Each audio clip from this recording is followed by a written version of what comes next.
जय बोलो विष्णु भगवान की। आज हम सुनेंगे कार्तिक मास के तारा भोजन व्रत की अद्भुत कथा, जिसमें एक छोटी सी लड़की के पुण्य और भक्ति की कहानी छिपी है। बहुत समय पहले एक राजा की प्यारी बेटी थी। कार्तिक मास आते ही वह तारा भोजन करती थी। एक दिन उसने अपने पिताजी से कहा, पिताजी मुझे 9 लाख सोने के तारे बनवा दीजिए, मैं दान करूंगी। राजा ने सुनार को बुलाया और कहा, बेटी के लिए 9 लाख तारे बना दो। सुनार बहुत परेशान हो गया क्योंकि उसे तारे बनाने का तरीका नहीं आता था। उसने अपनी पत्नी से कहा, मुझे तारे बनाना नहीं आता, मैं कैसे बनाऊं? पत्नी ने उसे समझाया, घबराने की जरूरत नहीं, गोल सा पतरा काटो, कलियां बनाकर राजा को दे दो। सुनार ने वैसा ही किया। राजा की लड़की ने 9 लाख तारे, धन और कपड़े दान किए। दान और भक्ति देखकर भगवान का सिंहासन डोलने लगा। भगवान ने अपने दूतों से कहा, देखो इस व्रत पर कौन है।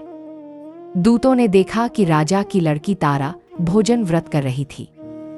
दूत बोले, हे देवी, भगवान आपको बुला रहे हैं।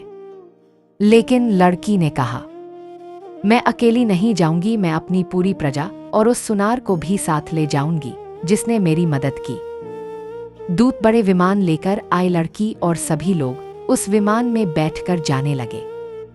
रास्ते में लड़की को अभिमान हो गया, अगर मैं यह व्रत नहीं करती तो पूरे गांव को स्वर्ग कैसे मिलता। भगवान के दूत ने उसे वहीं नीचे उतार दिया, क्योंकि अभिमान से पुण्य नष्ट हो सकता है।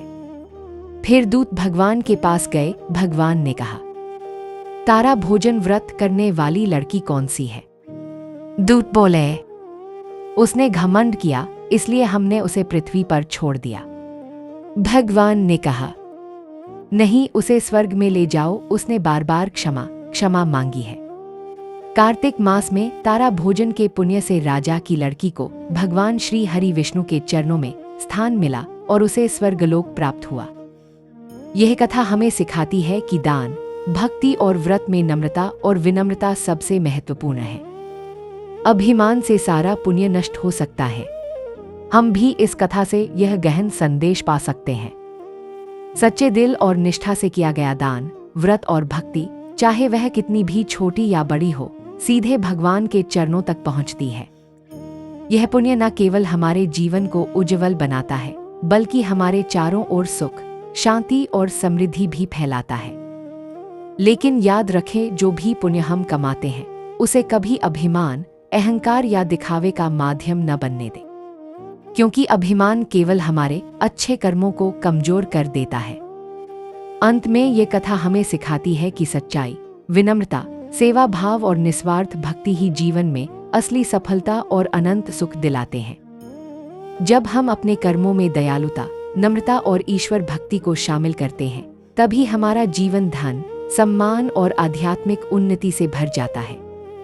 इसलिए आइए हम भी इस कथा की तरह अपने दिल में भक्ति और सेवा की ज्योति जलाएं और हर कर्म को भगवान की खुशी के लिए समर्पित करें।